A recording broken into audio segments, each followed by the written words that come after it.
Guys, what's going on? My name is Ryan. I play chess and put my videos on YouTube, and today I've got a great all-around video. It's got pins, it's got tactics, it's got why a bishop endgame is better than a knight endgame, and let's go over here to the analysis board and we'll start it off. I played e4, he played e5, I played the Vienna game. Now I find that the Vienna game is very sound and allows for a lot of positional chances for white on the king side, and I'm an aggressive player, so I like to play fairly aggressive openings. It also allows me to potentially castle on the king side later on. But the Vienna game's a opening that I hope to analyze here in the next couple of videos. But so he played this, which allowed me to go ahead and play a little King's Gambit style of game. I like the King's Gambit a lot. Most of my videos are King's Gambit, but I've been trying to get away from it a little bit, and this is one variation that I found that I like a lot. So he goes ahead and takes, and this allows me to just kick his knight right back to his original square. Now you'll see that I have a additional advantage right now. This knight, notice how I can't move here because this queen, or here, here, there, there. So he has to move back to his original square. I've got a great space advantage. I bring my knight, develop another piece. There's no immediate need to take this pawn. Also, I want to defend against this check here. So he loads up to set this check in motion, and that's when I bring my bishop out, preparing to castle. Also allowing me to scoop my king out of the way, in which he's perfectly fine on that position. And you'll see that I have a huge development advantage right now. So he, instead of following through with this check right here, he decides to develop another piece, which allows me to castle, get out of the way. And now he attacks the central pawn, because it opens up a window for this bishop now, and also because this pawn is extremely annoying and he cannot develop his king knight, which right now he's probably thinking he would really like to castle. However, this leaves his king a little bit exposed when I take it. Now, one thing that I've been trying to get into the habit of doing is moving my queen over to my king side earlier to start an attack.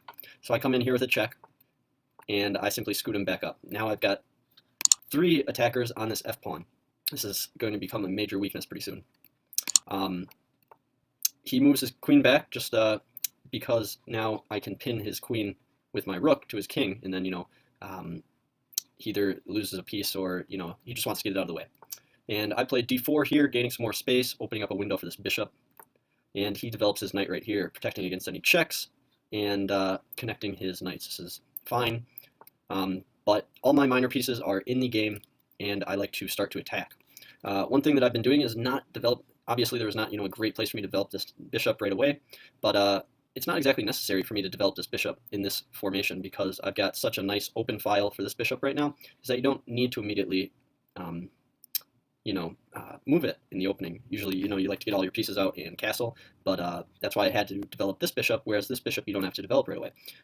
That's just my own kind of style, I guess. So I begin the attack with bringing my knight out, threatening to take that bishop, and he is not concerned about it.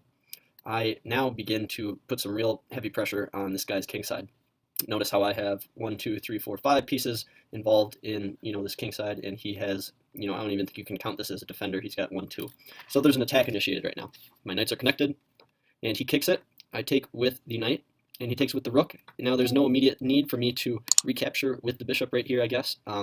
So I go ahead and bring my knight out and take this bishop here, which is the only defender of this pawn at the moment, and it allows me to come in here with a nice little check on the queen, I guess.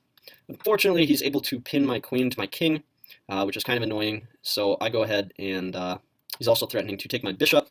So I just take that rook right away, and he moves out of the way, simply because if he took back, I would, potentially have a nice discovered attack after pulling this bishop right here. He would have to get this out of the way, it takes, and then I would be able to have a nice check here on the king, followed by an eventual checkmate. So this is why he does not recapture. That's why this is a strong bishop move. And I go ahead and take his queen, exchange the queens off. And now this is a bishop endgame. This is a very nice bishop endgame. You see my rooks are connecting to my bishops. And I'm just doing very well right now. He attacks this rook. I get it out of the way, and I have a nice double attack against both these knights. He still has not developed this rook and this piece.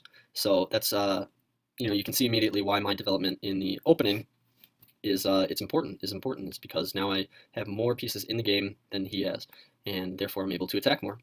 So I threaten to take both of these. The only way to defend both of these is to connect them, and this comes to my second, point in, or my second tactic, I guess, in this game is that when you have these knights are the only thing defending each other, you should, if you attack either of them, you've won a piece.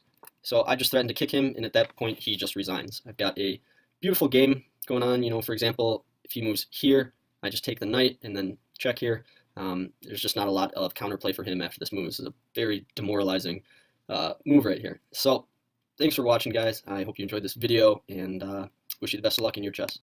What's up, guys? Thanks again for watching my video here today. I really appreciate it. And if you have any questions about any specific moves or anything about the game, please leave them below. I'd love to answer those.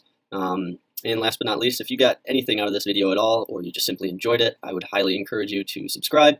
It helps me out a lot, and that way you can, get in touch with any future videos that I put out. Anyways, have a good rest of your day, and good luck in your chess.